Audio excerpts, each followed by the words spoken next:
Hello there, Qckslvrslash, and today we have a video courtesy of one of my clanmates, Amatsukaze DD, driving the Tier 9 German destroyer, the Z-46.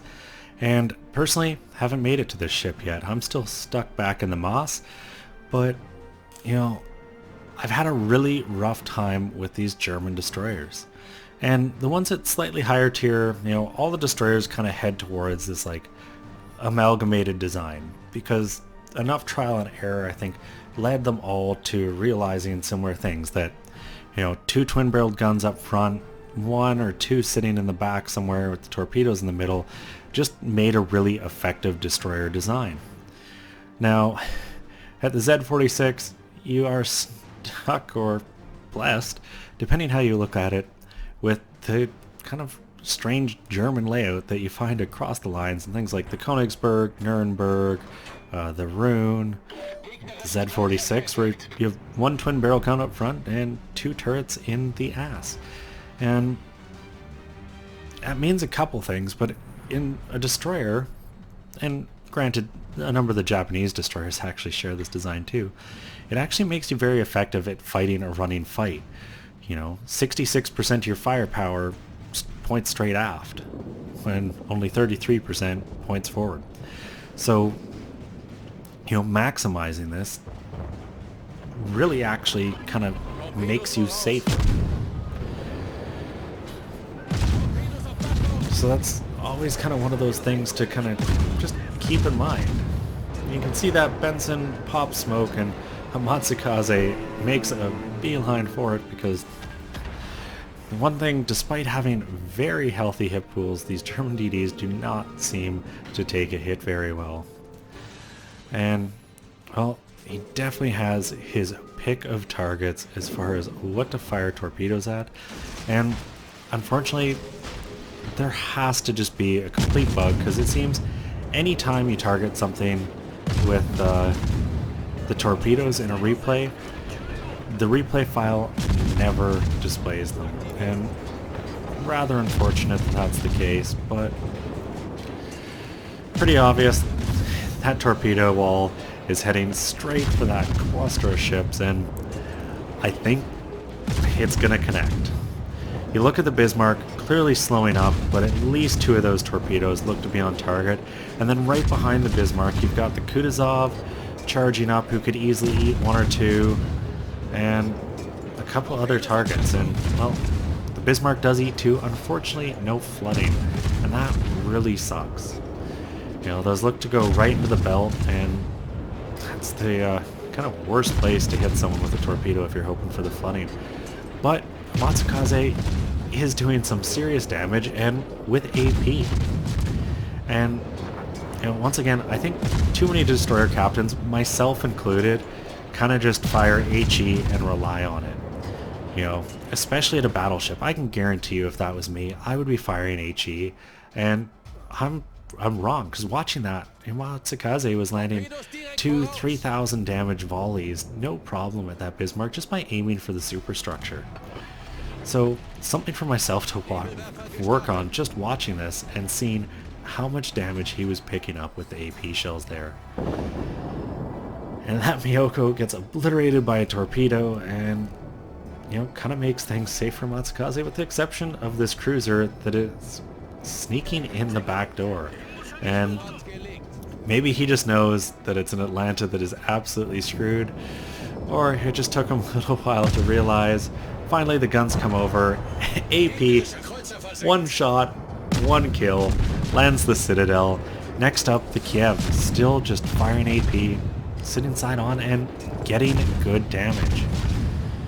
And maybe that's the biggest takeaway from this early game, is just, you know, use AP, especially on other destroyers, because just eating apart that Kiev. Each volley, you know, seems to be quartering the Kiev's health. And there he goes. The torpedoes are back up. He's secured C. Things are looking good. They're up 4 kills to 1, though they don't have control of the caps, but that's not too concerning when you've got an early kill and point lead like this. You can afford for the enemy team to hold one for a while, and clearly they're about to get A sometime soon here. And once again, due to the glitch, you can't see exactly where Amatsukaze aimed those torpedoes, but I can only assume it's at that Colorado, and kind of a fire and forget situation.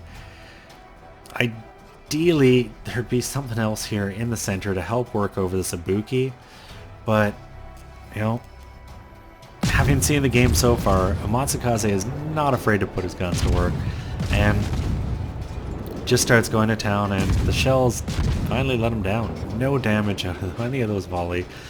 Them all ricocheting down the side of that Ibuki.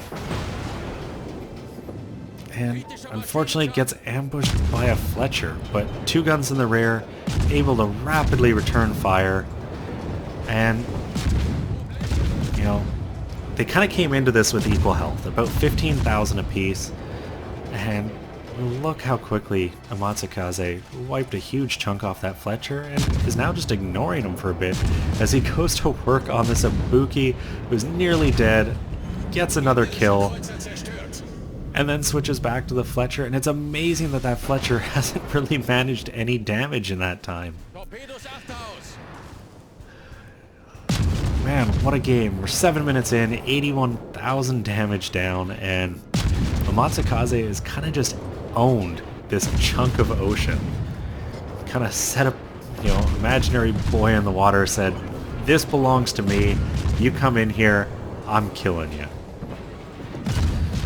And, you know, the one really unique thing to these German DDs is the Hydro. And at this range, I believe he would have that Fletcher detected even if he chose to smoke up. But clearly using it as a means of dodging the incoming Fletcher torpedoes. Fletcher leads them behind, doesn't get a second set off, and, well, with that much early warning, pretty easy job to dodge them. And Amatsu's 4 kills in, 88,000 damage. And just a super impressive game so far, you know. A couple of the guys were like, yeah, give it to Quick. Let him review it. Like, it's an amazing game. And I can say, so far, has not disappointed, even with all the hype. And with most of his team over at A, going to B is the common sense move here. Get in, get the cap. Unfortunately, that North Carolina isn't steaming ahead at full speed, so no way to kind of stealthily slip some torpedoes in front of his bow. And, you know, maybe Amatsukaze's not going for B. It's hard to say. He might just have bloodlust. 4 kills in, you know. Figure he can take the world, get a Kraken. Why stop there? There's plenty of ships left on the enemy team to kill. And things are actually surprisingly even. I never really looked at the score, but as he runs aground or comes close to it, I never really looked at the kills, and a little surprised that they've only got a 1 kill lead because, you know, as a DD, tier 9, now granted, it is a tier 9 game, so you'd expect him to do fairly well if, you know, plays the ship decently. You know, 4 kills that really weren't too heavily assisted for the most part. And, you know, wasn't really enough to put them massively ahead. And ultimately it came down to the couple ships getting caught to the northwest here against this huge chunk of enemy ships, while the majority of Amatsukaze's team was over at Alpha. And unfortunately, there goes the North Carolina, so now it is all even. The difference being, enemy team has 3 battleships, Amatsukaze's team has 2 destroyers. And I'd rather have the destroyers. He pops his smoke. Unfortunately, I don't know that he's got spotting. He might from the north, and this cruiser coming through the gap, and clearly does. And just look at those AP volleys hitting that North Carolina. Like 3,000 damage a volley, another 3,000 out of that one. I'm definitely learning something here about this ship, and it is that the AP is very effective, and, you know, maybe my traditional kind of 5-kilometer rule needs to be stretched out a little further for my gameplay in the future. And There goes the North Carolina, picks up the Kraken, and the Bismarck is driving straight at him. You have to worry about the hydroacoustic on that Bismarck. Nose in, swaps to HE, clearly trying to get a fire here. And, well, Bismarck didn't have hydro up until that second there. But too late. Amatsukaze kind of saw it coming, got out of the smoke, and you can see where the Bismarck's guns are pointing. Amatsukaze can just safely run around the port side of that Bismarck, and the guns are never really going to be able to track. For him to get them all over and try to do damage, just not going to happen. And the torpedoes are in the water. There's another kill. Picks up the high caliber, and man, I just can't get over this game.